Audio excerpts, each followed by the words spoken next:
You're listening to the Roosters Mania TV Podcast.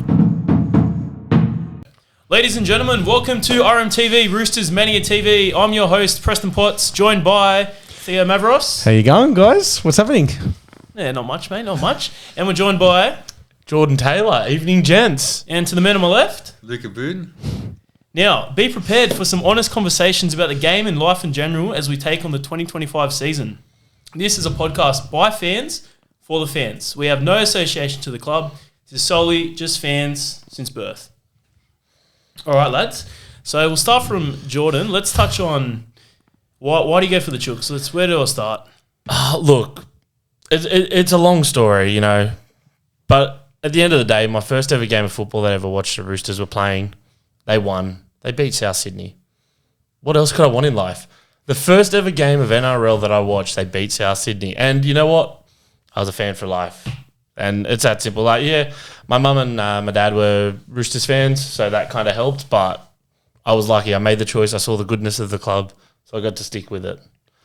Mate, nothing better than beating the Homebush Rabbitohs, as I say. The Homebush Homebush Rabbits. rejects. I mean, what? A call forever. A call forever. Hashtag a call for life. So where to start for you, Theo? Well, funny enough, I played junior football for the Newtown Jets. Now, you're wondering why Newtown Jets? Well, we went to a clinic over in Wentworth, the old training facility that the Roosters used to train at. The dog park. Yes, correct. The old dog park. And funny enough, I got to, at a young age, I think it was around 11 or 12, I got to meet my idol, the great Brad Fittler and Anthony Minicello.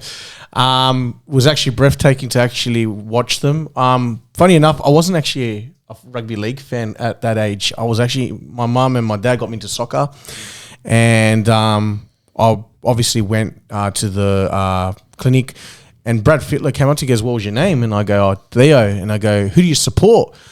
And I go, "No one." He goes, "No, mate, that doesn't work like that around here." Freddie's like, being the captain that he is on the field, and then giving me a little bit of a pep talk going, "Mate, you're a Roosters supporter now." I'm like, cool. Did he make you take your shoes off and feel the earth, like a bit of an origin? Oh, mate, it came close. It came close. Would have surprised me, but Freddie was actually pretty cool, and Minnie as well. Young Minnie, I'm talking like young, the stud Minnie with his he was all gelled up with his hair and all buffed up and that. So yeah, what can I say? He said, "We're playing Parramatta, and I want you to watch that game." And normally a young kid like me would not probably listen to this, but for some reason, I just went and watched my first rugby league game on the TV, and we beat Parramatta 44-18. What a game. And ever since, I fell in love. So thank you, Freddie Fittler and Minicello, for the inspiration. Beautiful. All right, well, myself, why do I go for the Roosters? Well, my grandparents are actually from Bondi, so not from the western suburbs, actually. And I grew up, a lot of mates went for West Tigers, Parramatta, and always stuck strong to the red, white, and blue. Born in 2002, great omen. You know, Solid I think omen. I was maybe 4 or 5 months old when they won the comp. And yeah, I didn't really have a choice. Like, you know, I was born, Dad put me in a Roosters jersey, and the rest is history, really. But there was actually a time, guys. You guys don't know this, but there was a time where I almost went for Parramatta Eels. And Traitor. yeah, it Disgraceful. it was quite a low time in my life. I was in, I think, year 1. I don't know what I was doing, but essentially, long story short, growing up in the Parramatta area, 2009, the Chooks came last under Freddie Fittler, and Parramatta, they were flying. The Hayne plane was flying. He was landing at Pertec. He was looking grouse, and Parramatta players came to our school, got a poster signed, and I walked home and showed my dad. And he looked at me in disgust. He said, like, "What is this?" And I'm like, "Oh, Dad, I think I'm going to go for the Eagles." And I'm paraphrasing you, but I think he said, "Look, mate, if you do that, that's the worst decision you can make in your life." Like, and He then wasn't wrong. shortly after that, Roosters made the grand final next year in 2010. And then 4 years later, saw Chooks win the first premiership in my eyes.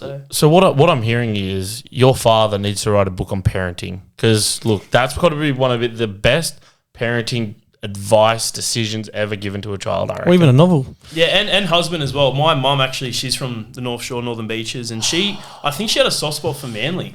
And I think Dad said, no, we're not having that. it's just So knock that out of Your the system. dad is the man of the house. Yeah, that we know. that's it. So I like it. Luke, where do I start for you, mate? Well, I think my story is up there with Preston, actually. I'm going to cop backlash for this, but Bulldog. when I was young, obviously I've grown up in the Parramatta area, the West, and all my mum's family, my mum, all Parramatta supporters. And my dad's the only one that grew up Roosters, and yeah. So anyway, went to a Para Roosters game in 2002. Mind you, I was a Para fan at the time. So not a Para fan, but the family were like, oh, You were lost. yeah. You were a lost As soul always, in need as of always. guidance. Just Yeah. in need of guidance. So You're still I lost. think it was Father's Day, and the Roosters pumped them 56-0. And walking back, it was at Allianz at the time. Walking back to the car, it was hailing, pissing down, and I remember I was like, "Nah, stuff this. I'm going for the Roosters from now on." And for 2 weeks from there, my whole mum's family didn't talk to my dad for 2 weeks, and Dad brought me to the proper side of Sydney. Good man, Joey. We love him. I think that's the best decision you ever made in your life. Honestly, thank you. Yeah, Thankful for your old man. Since then, I've seen 4 premierships, so not many can say that, especially Para fans. They haven't seen any, They haven't seen any since. and we're not 86, counting right? 09 in the storm there. They can hold on to that much as they like, and Yeah. I've got a lot of Para mates, and they say buy premierships and stuff. But at the end of the day, when you go for such a great club that's well run by Uncle Nick as well, we've got to give a bit of credit to Uncle Nick. When you run a club so well, the premierships will come. And by the way, he's got a good team around him as well. 100%. Yeah. But honestly, so just thinking back on that, a lot of teams would look at our success and be like, wow, this is awesome. But I think if you talk to most Roosters fans, we're actually probably more disappointed that we haven't been in the grand final since 2019. And you look at some clubs who haven't been in a grand final for 10, 20 odd years, and they're all like, but come on, what about us? We're like, we demand success. And That's our club's It's the culture. standards. We're yeah. at a high bar. That's The basically standards it. are there. The Yeah, standards are exactly. set by our club, and we want them as fans as well. And I don't want to bring back Para quickly, but I think the bad omen for Para was 2 years ago when they lost to Penrith in the grand final.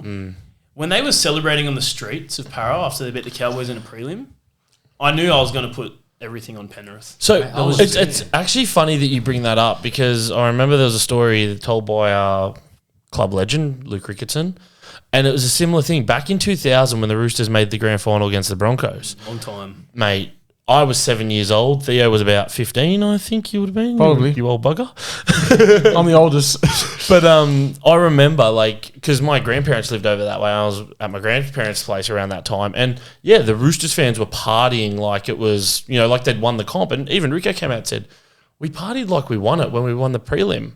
Now, deservedly so, winning that prelim was very well deserved. It was one of the hardest games. Is that that again? Newcastle? That was the Newcastle game where... Was that when Andrew That's Johns where sprayed Andrew the players? Johns... Was it the mouth guard he threw out? No. They were walking down the tunnel and he turned around to, I think it was Fitzy and Rico, and said, hope you boys are getting your plane tickets done. For Mad Monday. Yeah, for Mad Monday. Next minute, mate, I tell you what, That's Andrew Johns might never have said stupider words, because it ended up costing him a grand final spot. And to be fair, Newcastle probably would have won that game against the Broncos. I actually think Newcastle would have won. They were the team to beat. But Joey Johns didn't keep his mouth shut, and our boys made it. But Joey, same thing. loose lips. Yeah, but same thing, Para fans were a few of my mates who were Para fans, they were celebrating like they won it. And I'm like, bro, you still got to play Penrith. Good luck. Poor Para. I was in the streets of Para that night. You were laughing at him, Man, weren't you? I was there in a Roosters jersey, and one of my mates was like, take it off, you're going to get bashed. I was like, nah, what are they going to bash me about? They're not doggies fans. Sorry, boys. By the way, All to the touchline boys, we do love you. Amelia, we love you. Don't listen Bill, to him. Bashara. We love you, boys. We love you, All right, boys. now let's dive into our first Roosters game we ever went to, and favourite game or memory. From All right, the so game. first or favourite? I reckon, First I game you got ever this. attended, Yeah. and then your favourite game. So the first game I ever attended, it was actually at the SFS, the old SFS. Yep. It was round 2, 1999. It was the first home game we had of the season. We just lost to the Warriors in New Zealand the week before, and we played Manly. And I am very incredibly proud to say we beat Manly 46-0. That was the first live game of football I ever went, like first live game of NRL I ever went to. But thinking about fave game, right? Look, my age, I've been very blessed to see a lot of great football games. 0-2 grand final. That game will be forever one of the greatest games I've ever seen in my life. And I'm sure it'll get brought up at some point because, let's be honest, we all remember the Villasanti hit on Freddie Fittler, the cheap shot when he was on the ground. Absolutely. I remember sitting there, and the moment I saw that, I went, the Roosters are going to win this game just to spite him. But what a lot of people don't remember about that year, and this is going to play into my favourite memory as a Roosters fan. Now, like I said, I've had a lot of great memories that I can think of. Round 2, 2002, we were playing in New Zealand. Villasanti cheap-shotted Brett Mullins. He'd passed the ball, it was a late hit, smashed Mullins back, 5-10 metres. We had two lovely blokes, and mate, they're probably the best blokes you'd ever meet in your life. They're lovely, wouldn't harm a soul. Their names are Adrian Morley and Peter Cusack. Now, for those of you that are young and don't actually know who those are, Adrian Morley was the original enforcer. And I remember Villasanti took a hit up like 2 sets later, and you could just see Morley shot out of the line. He hit Villasanti that hard with his shoulder. The bloke went flying 10 metres back. And I just remember watching that and being like, I'm in love. Like, it was one of those moments that is etched because it's something like everyone thinks of, what Morley done to Villasanti in the 0-2 grand final. But that happened earlier that year. And I think that's what led to the, Villasanti doing what he done in the grand final because he probably remembered how badly he got killed. Yeah. But that memory, mate, will always stand in my mind just watching Morley stand up and destroy him. Mullins was one of the best fullbacks ever. Yeah. Maybe we'll bounce over to Luke now. What was your first game? And well, as I mentioned before, the Para vs Roosters game was actually my first. In what year? We're bashing Para today. 2002. I meant to bash my Para. Sorry, Troy, from the Parramatta. Sorry, Para. It's not intentional. From the Cape podcast. We'll pick on someone else next week. Yeah, that was my first game actually, and like I said before, the Roosters won 56-0 comfortably, and pretty first. Sorry to butt in, but was Ricky Stewart the head coach? I think he was. 02, yes, he was. 02 was Stewart. That was no. I'm talking about the Parramatta game. He was Parramatta coach. You said Para. Yeah. What year was that?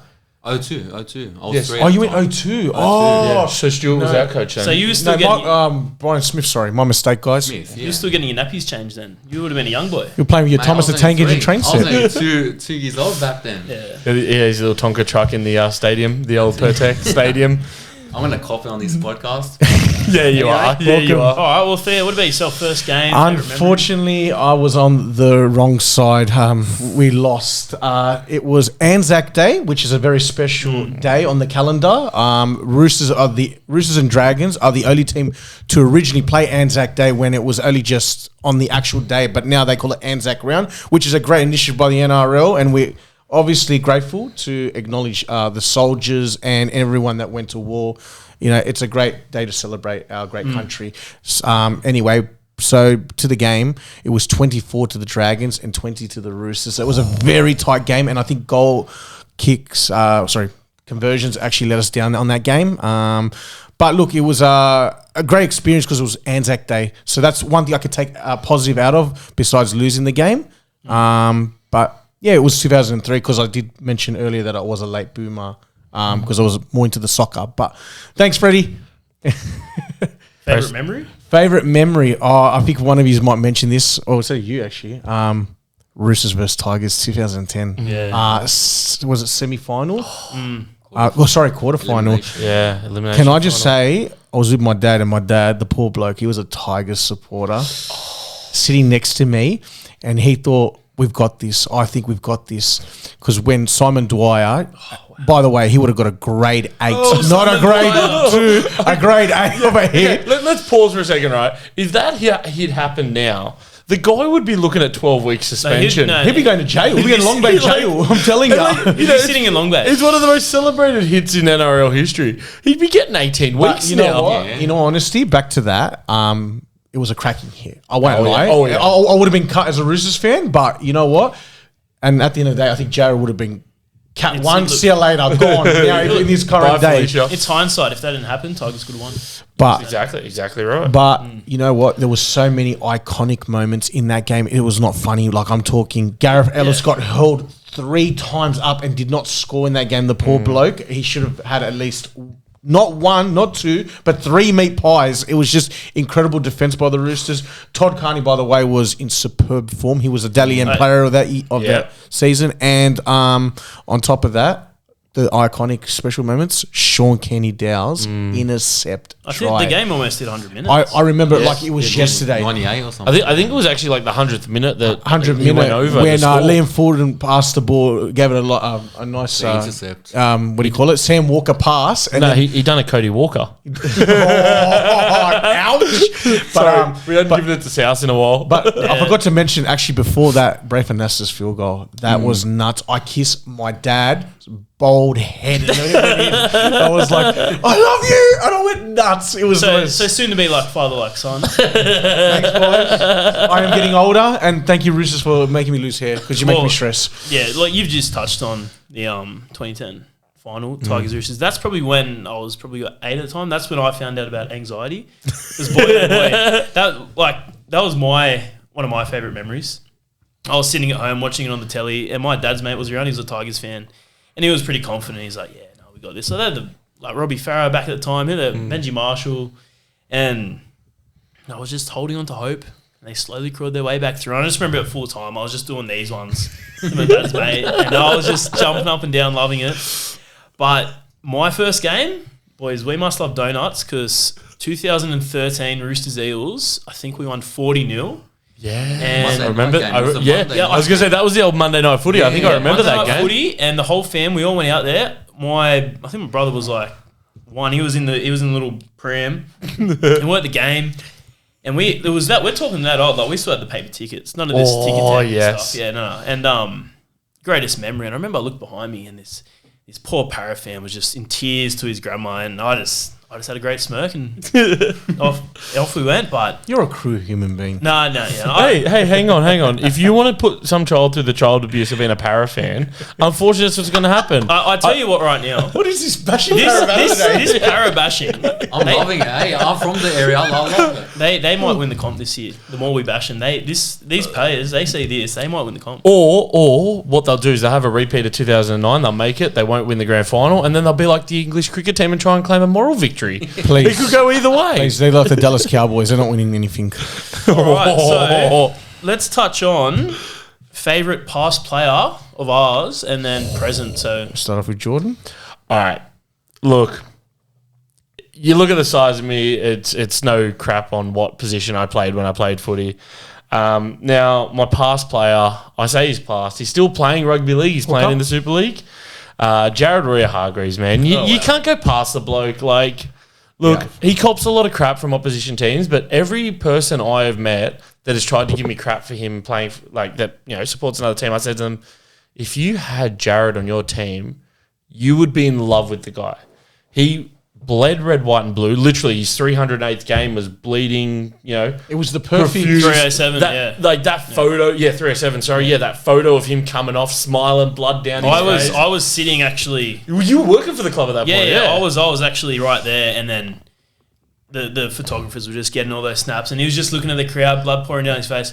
Mate, it was amazing. Yeah, and look, I'll be honest. Like the most, like when I think of Jared Royer-Hargreaves, I think of that moment with him and Cordner, just arms out, arms Grand out, final 2013 grand final. Yeah. embrace. Well, they done it in 18 and 19 as well. Don't forget, it wasn't. But yeah, them two just out, and so Jared will always be my favourite past player because look, he was the club for so many years for me as well. Like I saw him when he first came over when Manly said you'll never be anything. Man, look what the guy done. Look what the guy done for our club, and it was just so impressive. In terms of present, look, there's a lot of guys to love in that club, but I have played a bit of footy in my life. I have played a bit of footy for Camden Rams, and because of that, there's only one man that I can pick, and it's going to be probably one of the most popular opinions out of everyone you speak to in the club, but it's got to be Teddy. Yeah. Mate, look what he's done since he's come over to our club. You look at the level he's gone to. He's led our club. He's led New South Wales. He's led Australia. He's won it all, mate. He's come a long way, like from the Tigers days. There were little hiccups with injuries, and then Chooks picked him up. Well, at one stage, Canberra two knee Ricos. To be honest, like, sorry, Canberra fans, to rub some milk into this one. I wasn't going to mention the 6 again, but you mentioned it. I'm so glad he didn't go down to Canberra because, and look, respectfully, I don't think he has the career that he has had to this point if he goes to Canberra. And that's not a shot against Canberra as a whole. I just think when he came to the Roosters, he went to another level. It was like, I'm playing in a team of superstars, but he became an even bigger superstar. It's like match made in heaven. Mate, honestly, but that's the thing, right? You look back at photos of him when, the old Camden Rams jerseys when he was younger. It was the old red, white and blue V, the strip. And, mate, it's like that full circle of just, he came home. He was a West Tigers junior, played a lot of footy at St. Greg's. And, if we talk about West, we talk about a lot of the players that they lost. But I genuinely think Teddy was their biggest regret if you ever looked at it. Yeah, 100%. Because he would have done a lot for that club, and we're very grateful. I mean, what was it? He won at one point 4 Player of the Years in a row, Jack Gibson medals. Yep. It took Lindsay Collins' mammoth effort to finally take one off him, and then just for lols, he won it back the next year because he was like, "Mate, come on, I deserve it back." I think last year he had a great year. Like, obviously, he wasn't in Origin. He was in for one game. Yeah, but he put all his focus into clubland and look, one of the greatest years he's had. Respect to Dylan Edwards. I know there's everyone that wants to say that Dylan Edwards is a better fullback. Do I think Dylan Edwards is a better fullback than James Tedesco? I don't. I genuinely don't. I think James Tedesco, if you have them both at full strength, is a better fullback. But what you said there about him coming back to clubland and just focusing on club football is the reason why I think he played so well last year, because he didn't have all that extra workload. And look, he is getting older, and that's not disrespect. He's Italian. He'll age like a fine wine. That's what I was about to say. Mate, he will be playing when he's 36 more than likely. He might not be playing fullback. But well, Theo, what about your past and present? Well, we'll go past. So obviously this will resonate with Jared Hargraves. If any of you young viewers that don't know this, and I think the older viewers do, Adrian Morley, probably the original enforcer that actually got Jared to fall in love with our club, because I think he would have modified his game in some sort of way to Adrian Morley. Mozart, mate, he's a guy that you'd want to go to war with. If that guy will fight for you, he's that guy. He was unbelievable. So there's a couple of stories we just mentioned. Jordan mentioned about the Richard Villasani hit on Brad Fittler, which was a cheap shot, by the way. Of course, Adrian Morley goes, "I'm squaring with you," and guess what? Adrian Morley got him good. But there was another one, a very particular one that was very famous. It was in New Zealand. I remember the great Owen Guttenbill, the second rower from the Warriors, absolutely wiped poor Ned Caddick off the park and just gave him a mouthful as he was down on the ground. And then Adrian Morley goes, nah. This ain't happening on my watch. I'm coming after you. And absolutely smashed him as well. Mate, this is a guy that does not tolerate crap, hey? He probably, you know what, in all honesty, he led the English contingent. Like, we're talking forwards to come through. Sam Burgess, there wouldn't be no Sam Burgess, and that's no disrespect to Sam Burgess as a player. I think more skillful than Morley, but the toughness and the brutality was all through Morley, and that's why guys like Sam Burgess, Gareth Ellis came to the NRL to make a name for themselves. And also, I believe he still holds the record for quickest send-off in International Rugby League. I believe it was 12 seconds. Robbie Kearns, Australia? Unfortunately, it was against Australia. Was and it at Old Trafford? It was overseas. It was I can't in remember England. the venue. No, I think it was Old Trafford. And poor Robbie Kearns. I don't think he was talking much after that one because Morley did not miss him. But hey, he had to do what he had to do for his country, I guess. All right, what about your present? Current, mate. A lot of people would love, a lot of Roosters fans would love this bloke. Doesn't get the recognition or the raps like every other outside back. I could name a couple off the top of my head. You obviously, former player, Latrell Mitchell, Joey Manu, even Dom Young to some extent. But mate, one name that comes to mind, Daniel Tupou. Mate, the ultimate gentleman, and the most. You honestly, the guy was so harmless that does he even play rugby league? Yeah, honestly, he's a gentle giant. Gentle giant, and so respectful to all us fans. If anyone says that he's rude, you're the rude. There's no chance of that. I'm telling you now. Daniel Tupou is the most nicest bloke, and obviously you've had a couple of run-ins with him, Luke. We say run-ins, but nice ones, not. Sorry, I didn't mean just to clarify. Yes, like as in run into the bloke. You know, how you going? You know, have a good laugh with him. I actually met him on his debut. He's very humble. And we stayed outside. We stayed after the game to wait for the players. And I remember meeting him for the first time. My brother and I got a photo with him. And mate, he's just a humble bloke. You'll never meet a bloke like him off the field, on and off the field. Yeah.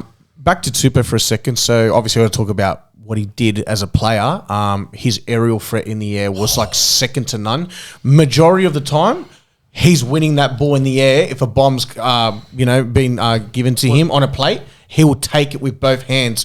He scored a hat trick against the West Tigers in his second game. Unfortunately, I wish it was his debut game, but it wasn't.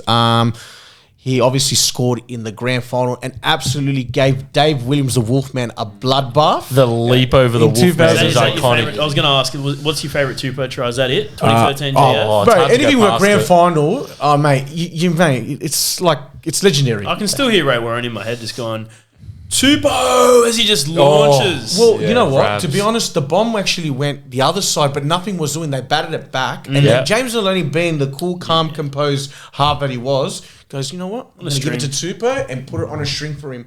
And absolutely leaped over David Williams. And David Williams didn't know what he was doing. Like, oh, shit, he's won this. I've gone. Yeah, I think Dave Williams was expecting it to fall into his arms. Like, if you ever watch that, the way he went back on it was like, oh, yeah, no one's coming.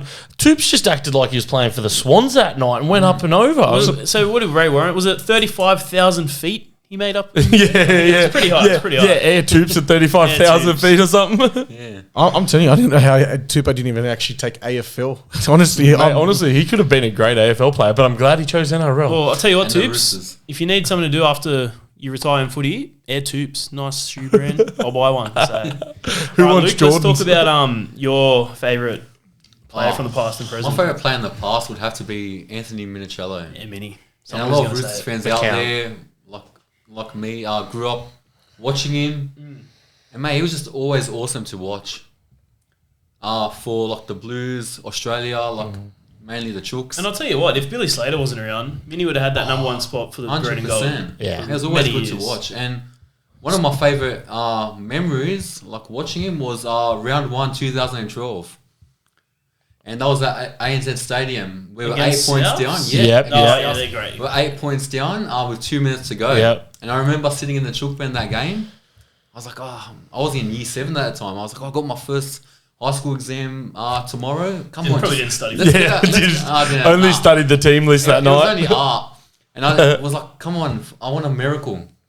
And we scored a try and Mini scored on the buzzer, the match winning try. Minicello! That's the one. They Yeah. were going off. I think, what's his name? Warren Smith. He was a... Warren Smith. Yeah. Yes. He- Minicello! Minicello! And he celebrated before he had the hand up. Yeah. The Roosters The hand up pulled and- off a miracle. And everyone's just sitting there going, please put this down, please mate. put this down, please put this down, please put this down, don't screw it, don't screw it, Yeah. don't screw it. And I think Wood Cordner. And Matt King, who's our assistant coach, actually tried to make the tackle on Anthony Minicello. Yeah. There you go. well, there you go. He knew he was going to be coaching for the Roosters, so he Before purposely we didn't. actually move on from Minicello, I've got to tell you a story about Minicello. So obviously you guys will be affiliated and know this. His career was going to end very early. But his the injuries. doctor said, you've got no hope of coming back.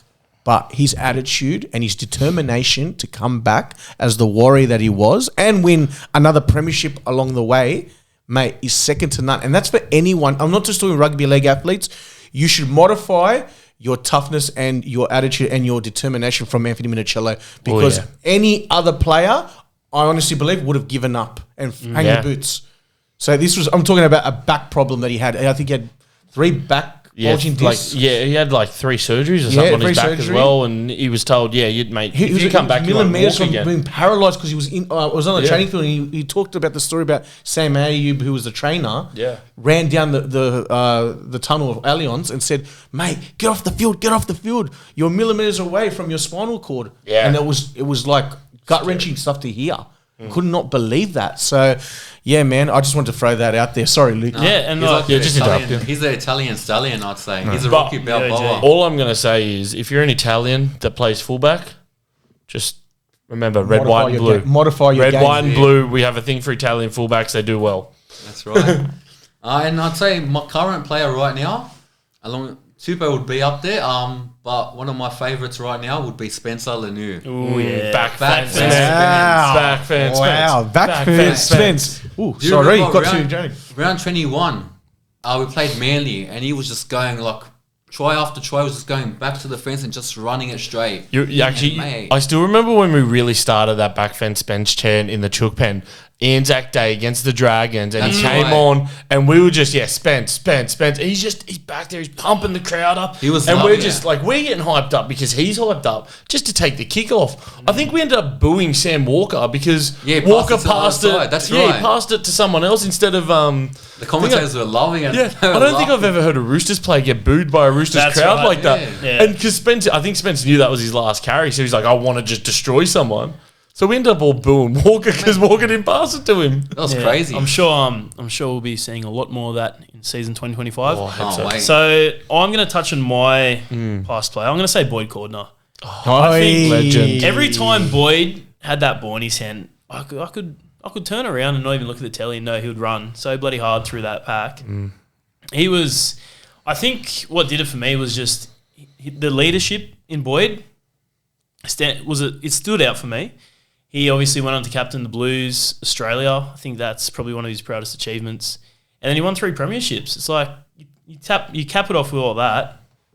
And I think the players he had around him, he only made like Angus Crichton's better, Lindsay Collins better. And then now, as going to my current player, Angus Crichton, he would have learnt a hell of a lot off Boyd Cordner. Good teacher to have. Yeah, and I think with Gussie now, it's just last year, it was just, as a Roosters fan, you're so proud of the guy. You know, he had a few things happen, personal things outside of football. And what he did last year, like I think at one stage he was in New South Wales Cup.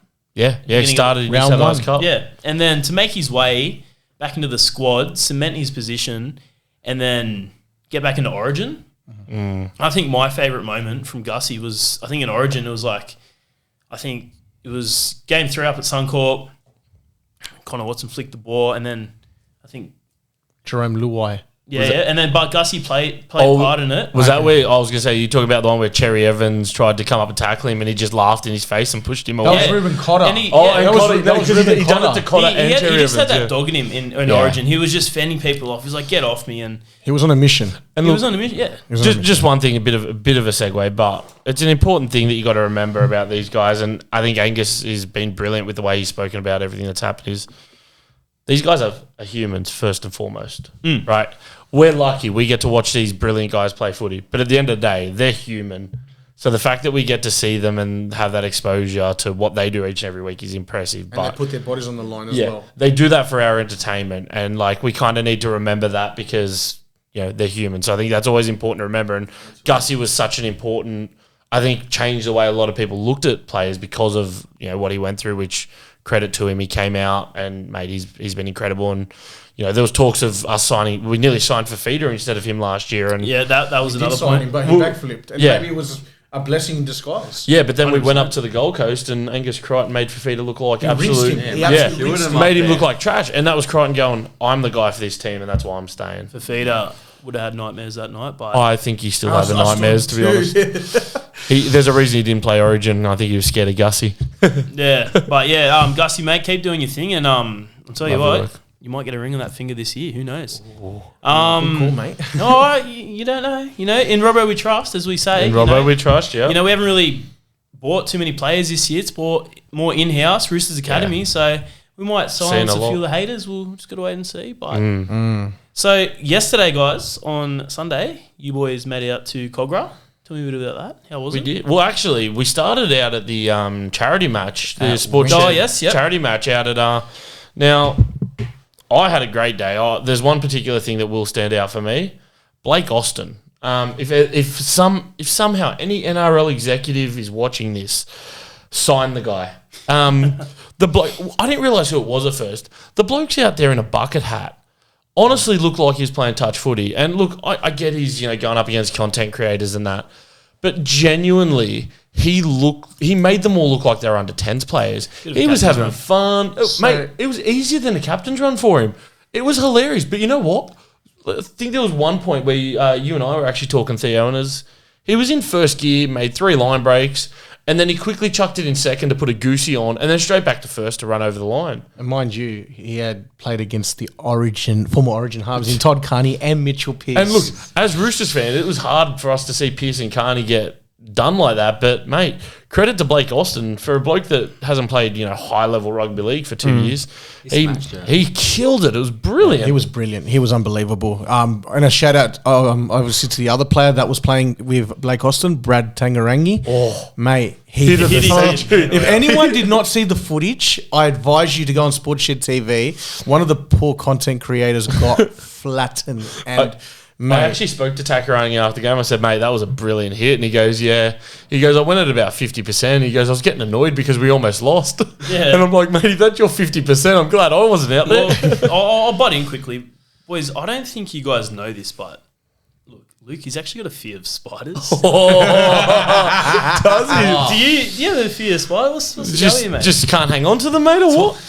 Talking about spiders, boys, like Spiders, the charity match. I just want to give a quick shout out to one of our mates. We're all close with him, Emilio De Savage. Emilio, legend. Mate, he didn't fear any spiders yesterday. We love you, Emilio. we love you, Emilio. Mate, Love you, mate. He was in the centres.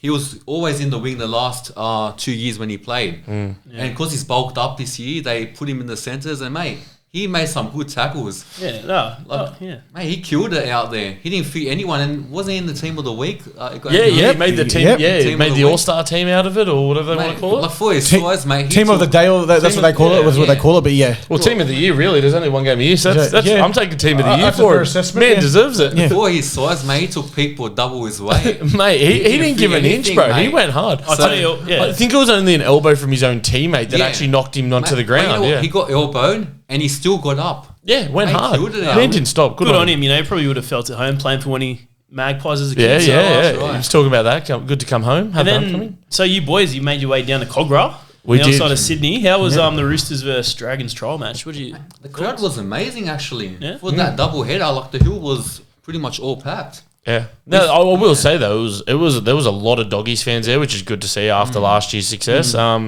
There's a few West fans who had a bit of hope for the year, which was nice. Couple of South fans. There was a couple of South fans, but after I believe they lost to Manly anyway, so they were just So probably they didn't want to watch their own team. they didn't want to go to But Gosford to basically- watch our own team, so they thought they'd watch ours. Like, Yeah, that's awesome. Thanks, we'll take the I'm revenue. glad we inspire you, South supporters out there. One day you'll be like us.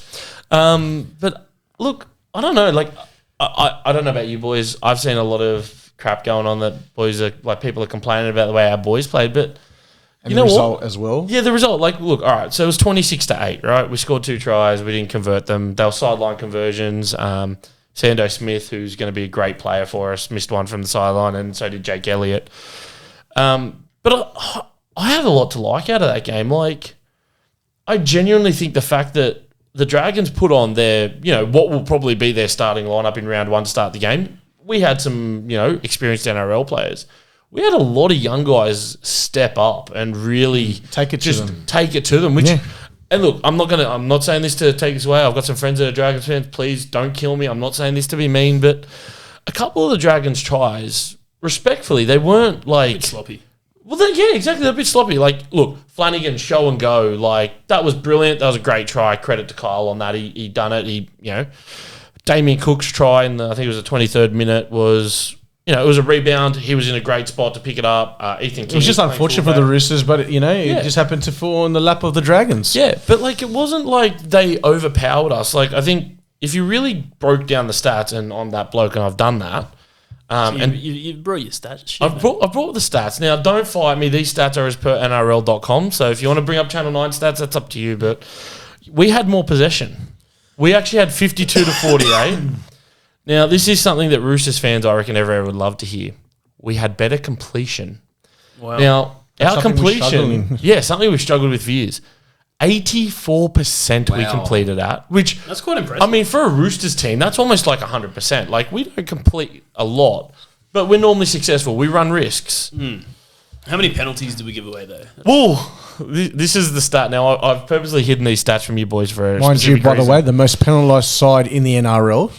We actually won the penalty count 7-4. No. Now, I'm not going to say it's because a certain referee wasn't refereeing, We don't need to say names, but there was a certain referee that wasn't refereeing, and we won a penalty count for once. How good's that? Round of applause. We won a penalty count. We get that same ref every week. And another surprising one, we made less errors. yeah, I did watch the first half, and Saints were dropping that ball like there was butter all over it. But yeah, And I know, there's a few players we're probably going to talk out of BSA, but I want to give one guy a big rap, Sandon Smith. Now, a lot of people have talked about, who's going to be the halves pairing. I can English, I promise. Who's going to be the halves pairing with Walker? And look, Robbo's come out and said it's going to be Sandon. And I think that game against Manly last year, that semi-final, he proved that he does deserve that shot. But watching him yesterday, and I was paying particular attention because I was curious to see how him and Townsend were going. And some of the things Sandon done showed me he's got that confidence in him. He's got that dog in him. There was a lot of times he was popping up on the right-hand side, obviously 5/8 on the left. He was answering questions of the Dragons' defence. And look, the best question I think he asked, and like a lot of people look at it and be like, it ended up being a 20-metre restart, but he took the line on a lot. But there was one particular play, I think it was third or fourth tackle. He took the line on, he looked to pass, realised at the last second Gutho would actually come up a bit into the line. So he put the grubber through. Now, unfortunately, our guys couldn't get through to score a try or pick up the ball. Or try and get a line drop out. Yeah, but there was a lot of pressure put on there. The ball just went dead. But then he tried it a bit later in the game. Exact same situation, exact same spot, looked to pass, put the grubber through. We end up with a dropout off it. We end up getting the ball back. So, little things like that, it was good to see Chad Townsend have a hit out. Spencer played 30 minutes in the first half, and he was his usual back fence Spence, and I think he chucked another 10 minutes on in the second half as well. So, I actually, take this. If you didn't look at the score, you would think that we were a bit more competitive than we actually ended up being. positive signs. Positive signs, yeah. I'll give you positive signs. So a lot of people obviously don't understand this. Well, it's all about, for some reason, our fans, they just need to see a signing. It needs to happen. Guys, we need to be patient. I think we're going in a new direction. I'm sure there will be someone eventually that they might want to sign the Roosters, but I like what I see out of these young kids. I'm not saying every kid's going to be playing first grade. All I'm saying is there's a few that are going to be unbelievable. And in the next 3 years, you guys will be talking about him. At the moment, we didn't get the result, and that's what is made the whole conversation a bit sour about it. But I want to give a shout out to a couple of players that made their debut. One being DeSelva. Sorry if I didn't pronounce his name properly, but man, what a beast. Luke, how incredible was he? He's a gun. How tall is he? 6'5"? Right. I think he's got to be at least 6'6", 6'7", because he makes me feel small, and there's not many men in the world or people in the world that can make me do Remember that. him last year, that South game? That South game, that was huge. Did you see? And he was a baby. It was his debut game. It honestly looks like he's got shoulder pads under his Right. jersey. He looks. He looks like he's just got padding everywhere because he's just so strong and he's just big. He's only 19 years old. Can you imagine if he's 25 at his peak, what he would be like? He could be a very scary prospect against opposition teams. Like, I got to tackle that guy? That guy, I even saw the contact when they tried to tackle. I think about 3-4 players stopped him because he was too powerful. But if he gets his runs and his mojo and he adapts to the physicality of first grade, he'll be unstoppable. He's just a baby. I'll be honest though, for a kid, how young he is, he's adapting really well. Like obviously we saw him in the South game. Unfortunately, he got concussed, but that was for a debut game as a front row, I reckon that was probably one of the best debuts ever, short of scoring a meat pie. But yeah, the Dragons' defense, it was 3 or 4 guys on him every single time. And if you're continually doing that, you're actually going to create more options. And that's what we talk about. For halves to be successful, your front rowers and your forwards have to do their job. So if your forwards doing a job like that, your halves are going to be cheering. So there's that player for the forwards. Obviously, there's a couple I can mention because we're going to be running out of time. Rob Toyer, the story of this guy. This one hits home for me because I've actually been a big advocate for him for maybe the last 2 seasons. obviously playing New South Wales Cup, and there was big raps on him coming from Queensland. And mate, to just see him come off the bus and I just said to him, go and enjoy yourself today. This is your moment. Just go and enjoy it. There's no pressure. It's a trial game. And you know what? I'll give it to him. He actually played decent, and he just didn't get probably enough ball. But man, we're going to see more of Rob Toya. Mark my words. If people do not know Rob Toya, you're going to see him. And I'm telling you now, this guy can play. And I'm going to give you a spoiler in the future. Watch him. He'll play for Queensland because he is a Queenslander, unfortunately. Sadly. Sorry, Rob. I love you. Sadly. But you should not be a Queenslander. Adopt yourself as a New South Welshman because we love you. But anyway, and he'll obviously represent either Tonga or Australia. Either way, we'll love you anyway. And, mate, there's a bright future for you. So we love you, bro. And I hope it goes all up from here for you, mate. So, Sure. Beautiful words, mate. And off the field, can you tell us about Cogra's hot dogs? How's that? did you rate it? You know, out of 10? Hang on. But can you tell the people what you actually ate? Because I think a lot of people, and you know what? Let us know though. Is it okay to eat a hot dog without sauce? No. That's outrageous. I'm outraged by that. Honestly, no sauce. Not even mustard. I'm simple, mate. We know that, but still. So just a bit of No proceed- mustard. No. Nothing. Just a bun and the Frankfurt. Mate, it sounds like you got a personality of a pot plant. Come on, man. What's wrong with you? You spread butter on the roll, or just No, mate, just plain roll. bit of processed meat that's wrapped it. up in That's the it. It did the job. Was it cold?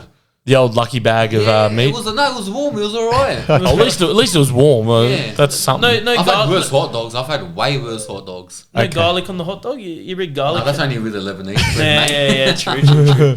Oh, all right, beautiful. All right, well let's we're gonna move on now into a little acknowledgement of past players. Past fans in the Chook Pen. So I'll start here. RMTV is a podcast by fans for fans, as I said at the beginning. As such, we would like to take a moment to acknowledge some of the iconic members of our family who have defined the passion, love and ethos of our supporter base and whose dedication has served as inspiration for Roosters Mania TV coming together. There are hundreds, if not thousands, of amazing people who hold a special place in the history of our great club. Unfortunately, in recent years, we've had to say goodbye to some iconic fans who, to many of us, were much more than just a fellow supporter. So, Theo, you want to take it away, mate? Yes, presto. So Patricia Miller, obviously, who was a member of our club for an unbeaten 57 years, rain, hail or shine. Patricia was a regular at home and away games, often flanked by her daughter, Michelle, or her grandson, Matthew. The club honour Patricia's life and commitment to the Roosters when she passed away. Bless her soul. Beautiful, mate. Beautiful. Now, the man I'm going to talk about, he probably needs no introduction. Like, we talk about that famous Bondi Wall, and there's Artie and Boyd and Friendy and all that there. And look, if there was to be a Mount Rushmore for the Roosters, you know that Arthur Beetson would be there. You're probably looking at like a Freddie. You're probably looking at Accords. Brian Cooley, the original Rooster man. Now, Brian was the Arthur Beetson of the Chook Pen. I don't know about you guys as much. You know, he's unfortunately getting a bit older, but I know for me definitely, and you know, I had a couple of runs with him. Brian taught me a lot. Now, not all I can say on air, unfortunately, but Brian was a good man. Now, Brian's legacy will resonate with you know, generations of Roosters fans. For me, you know, my parents, when they were kids in the Chook Pen, they knew Brian. He actually lived not far from my grandparents' house, so I actually, you know, got to see him outside of just the football Brian that everyone saw. He was a lovely man. Passionate. He was the leader of the Chook Pen. He was. That's a fair call. And I don't think he ever wanted that title, but he earned that title, and that's more important than anything else. He was a kind and respectful member of our community who always had time for any Roosters fan, young or old. He was never afraid of letting his opinion about the officials be known. And I'm sure, you know, everyone thinks of that famous joke line of, you know, when they were sponsored by like OPSM, you know. Yeah. Brian probably started that, to be fair. He's probably the one that put it in the NRL's eyes to get them sponsored. But no, Brian was the voice of the Chook Pen for decades, and unfortunately he did pass away last year, which was a sad moment for a lot of people. But a little thing that a lot of people don't know, I know Jess, his daughter, has done a lot of, communicating with people about Brian as he got in his later years. So thank you for that, Jess. He impacted so many people, so we do appreciate that. But now I can't remember the game because my memory's not that good, so I do apologise. But the Roosters won on a Sunday night out at Allianz. I can't remember who we were playing, but we won on the Sunday night. And in the early hours of that Monday morning, Brian passed. So that man still stood in there for one more Roosters victory, and the boys gave him the send-off that he truly deserved. So I think there's actually some of his stuff, so you remember his old hat and all that. Yeah, I've seen a few clips on YouTube, actually. Yeah, man, if you ever get a chance to find Brian Cooley on YouTube, do it. But yeah, he actually has some of his old gear going into the Roosters Hall of Fame at Allianz. So wow. I believe Jess has actually already given that to the club. Well deserved, by the way. Well deserved, yeah. Look, if there was ever, if there was ever an ultimate Roosters fan, I would say Brian. So many people have impacted our club, but Brian was an amazing man, and he loved the Roosters. And more importantly, he was there for winning, losing, and drawing, and it never affected him as a supporter. He loved the club, and he showed up for the club every week, and that is what it means to be a true supporter. And that's what everyone should look at. Look at Brian Cooley. He's the guy. He is the GOAT, honestly, in terms of our fans. Oh, for sure. Red, white, and blue through and through. 100%.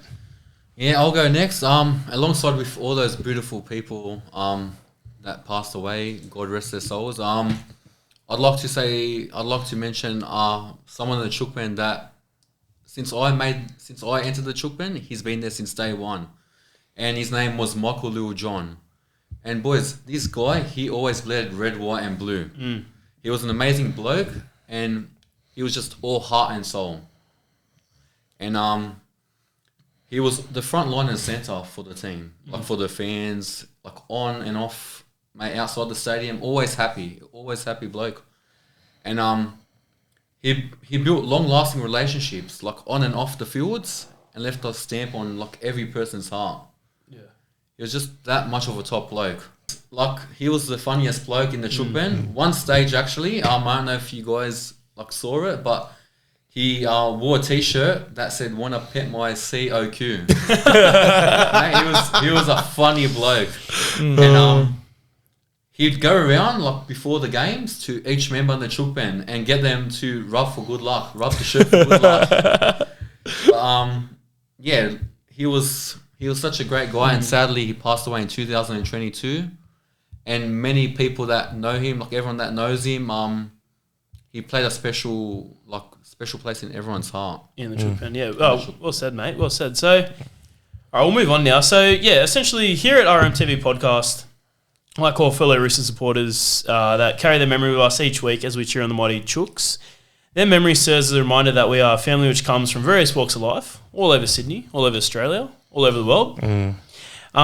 Whilst the eastern suburbs are our spiritual home, our family spans the four corners of the globe. We are united by one common purpose, and that is the support of our great club. So, throughout the season, we will take time to catch up with iconic supporters who have made our supporter base what it is today. If you know someone who you'd like to hear from us, drop us a message on Instagram and we'll get back to you. Join us on a journey down memory lane as we reminisce about the good, the bad, and the ugly. And I tell you what, if anyone was a supporter after 95, between like 95 and 02, they've seen a lot of ugly. So if they stuck through that... that would have been tough times for sure. All right, we'll move on now, guys. We will touch on the game this weekend, Roosters versus Knights. Final trial. Up at Nui? No, it'll be at the Central Coast. It's actually at Gosford on Sunday, so they're splitting the difference. Intra-stadium? Are they turning that into a double Industry Tree Group Stadium. Sorry, my mistake. It's actually it's a bit of a family affair. My in-laws are Knights fans, so thankfully I won't be going up there. So if we do lose, I don't have to hear it from them. But I think we could be looking at a good game. Like, depending on who obviously gets rolled out, I don't think there'll be much changes to the Roosters team. Obviously, I think Connor Watson comes back in. And James Tedesco. Teddy will come in for a run. He's a final trial. Tupou. I think you'll see some of the experience. I think this will be a strong squad. I was going to say, I think you're probably going to see a full team. Obviously, Radley and Butcher were late scratches for yesterday, so yeah, they're probably going to pull themselves back in. But I think you're going to see a full first grade squad coming back in for this one. And that's Saturday? Sunday afternoon. 3:15. Yeah, 3 o'clock kickoff. So if you've got nothing better to do Sunday, Central Coast is a beautiful place. Go up there, go to the Leagues Club, walk over for the field. And, have you boys been? You've boys been? Yeah, I've been to the Central Coast. It's a nice stadium. Yeah, I Picture it. My last memory, and I quote from my brother-in-law, "You're an absolute idiot." Was me sitting in the rain last year against the Bulldogs game. Yeah, we we beat were the together. Doggies. That's Lukey and I, and we had 4 or 5 layers on. We're drenched, but no, it's a beautiful stadium. Rain, hail, shine. nice. It's a beautiful stadium. So it'll be interesting to see how the boys go this weekend. That's the final tune-up before we got the Broncos in round 1. So it's going to be a big matchup. it's going to be a big And one, yeah. we've actually got a poor record on the Central Coast. We don't seem to win a lot of games over there. I think we just improved the last couple of seasons. Last couple of years, yeah, we've gotten good. But it's finally good that we finally got that intact. Who would you say our bogey side is? That one team every year. Obviously the past few years, Melbourne, Penrith, but let's Let's put take that them aside. out because they've been dominating. I'd say Cronulla. Yes. I'd say Cronulla. Look, I've had a lot of memories of crying at Shark Park, but it was good when we beat them in the semi. When we beat them in the semi, was it 2 years ago there? Yeah. By, the elimination final. Yeah, I think it that was the semi, to go into the prelim. Yeah. I think it was when we beat them. Oh, no, it was the first round of final, sorry. Yeah. Elimination. Yeah, we beat them there, so it was good to get that monkey off our back. I have a couple of Cronulla friends who didn't enjoy it as much, but I did. Before Cronulla, this was before Trent Robinson was head coach. We couldn't beat Manly, man. We just we had no contest for Manly. Manly always used to rinse us up And to all be the honest, time. I always thought the eastern suburbs beaches were better than northern beaches, but somehow the northern kept winning. Their beaches are still not better than ours, and that's a fact. But I know, Lukey. What are you expecting to see from the Knights? You expecting to see much, or maybe held back a few guys like your Pongers and that? I reckon they're going to name Ponga. I reckon they'll name pretty much a full team like we will. well, bestie versus bestie, Connor Watson versus Kalen Ponga. Actually, interesting thought. I want your boys' thoughts on this. Right, we've just had the Indigenous and Maori All Stars game, right? And it was a reasonably good game. There's a lot of excitement out of it. It was very tight defensively. Both communities coming together. Yeah. Ponga playing for the Maori All Stars. Do we see him switch to New Zealand? It's something that came into my mind because obviously, you've got to declare who you play for. He has the New Zealand heritage. Does he move to play for New Zealand? Would he go? Let me say, But was he up for Queensland. selection or for the Australia? But he didn't. Well, he didn't play for the Australian because he wanted to focus on the Knights. And then I believe the NRL came down and said, well, if you're not going to play for Australia, they were going to suspend him or something. They were going to do something to him. let me say this. I think it could be a situation Ponga does what Radley did. Right, look, if Reece Walsh cements that fullback spot for the Maroons, then I think Ponga might think, you know what, I'm going to represent my Kiwi heritage, play for the Kiwis, and then miss out on Origin. But because that's the thing, if he plays for the Kiwis, he misses out on Origin. But then also, is Reece Walsh going to cement that spot, or are they going to play Ponga like they played him last year? Which, respectfully, I felt sorry for the bloke. He's trying to play in the middle of the field against the biggest blokes in Origin, and poor guy was standing 4 steps back from everyone else, and He wasn't having a field day. Mate, Gussie was living the dream. He was smiling because he going, I get to run at the small bloke for once. They didn't utilise him properly. I mean, No, it is world class, man. And no offense to Reece Walsh, they're both world class players, but I'd be picking Ponga all day, every day. I feel like it's a tough decision though, because Reece Walsh is an impactful, explosive player, right? And when he gets it right, he gets it right. Yeah. And I think even Brisbane have come out and said, and I don't know what Mad just said, but I know Kevy Walters came out and said that the problem with Reece Walsh is he's too quick sometimes. Like he's that step ahead of where he should be. I think he overthinks the play too much. But he's also ahead of where he needs to be. Yeah. So I don't know. I admire Reece Walsh. He actually is stepping up. He's doing his best as a player. Yeah. And that's a credit to him. But he's obviously got to take a couple of steps back and just go with the flow. Slow 'Cause himself if you go down. with the flow, you can actually just get it all together, your game. It can 100%. work. So, look, it's a new season. A lot of things can happen. Anyone can come out of the blocks and just absolutely tear it up, and you don't even think it's that person. So it's crazy. I just thought it was, it's an interesting thing. Like, good that he's supporting his Maori heritage, but does he go and play for New Zealand now? I guess Maybe an interesting one to see what happens in the next sort of, Tri-Nations, Pacifica, see what happens sort of thing. I guess we'll find out. So, but looking ahead into our future episodes, some of the things we're going to touch on, obviously just, your typical match previews, reviews, fan highlights, topical issues around the game at large, and in between all that, special guests, whether that's a fan, ex-player. That would be a big one. Why Theo is balding. That's another one. Hang on. But Thank the Roosters. You forgot the all-important one. Why is Luke always so angry at the refs? Honestly, bro, why? Yeah, the refs officiate nice the game, blokes. mate. All they gotta do is wake up and like referee properly, and we'll have no problems. Everyone will be happy. You're asking a If lot. there's no refs, there's no game, Luke. come on, man. Advocate here. Touching on referees, that charity match referee. Oh, a couple of blunders. We're not getting into We're not going to go was- into too that much. Was but scripted. yeah, That was scripted. I'm yeah, sure. that wasn't too good. But anyway, Right in front of us. yeah, 10-meter tap. we- But you're allowed to tap on the 10-meter. That's the goal for this year. Is we're going to try and calm Luke down. Otherwise, I'll become like Theo. Or we can take Luke to therapy. Just saying. I don't think a if that therapist could doesn't help. work, then it could be a potential segment. Any coming. therapists out there for Luke? Could Oh, be a potential segment coming. yeah. In a mood with someone to my left, but we have to find out. Segment coming. So we're going to wrap it up now. But before we do, Yes. Theo, you got special mention, mate? I want to mention a big thank you to our sponsor, Still Roofing Supply Centre. It's not possible without them. They've been very supportive of making this happen, our podcast, Roosters Mania TV.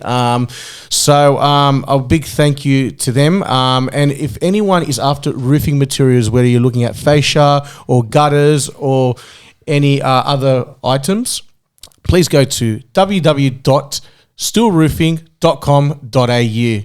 So, guys, Mate, beautifully said, mate. Now, that brings us to the end of RMTV, Roosters Mania TV podcast. Join us next week for episode 2 from all of us here at the RMTV podcast. it's a good night. Have a great night, guys.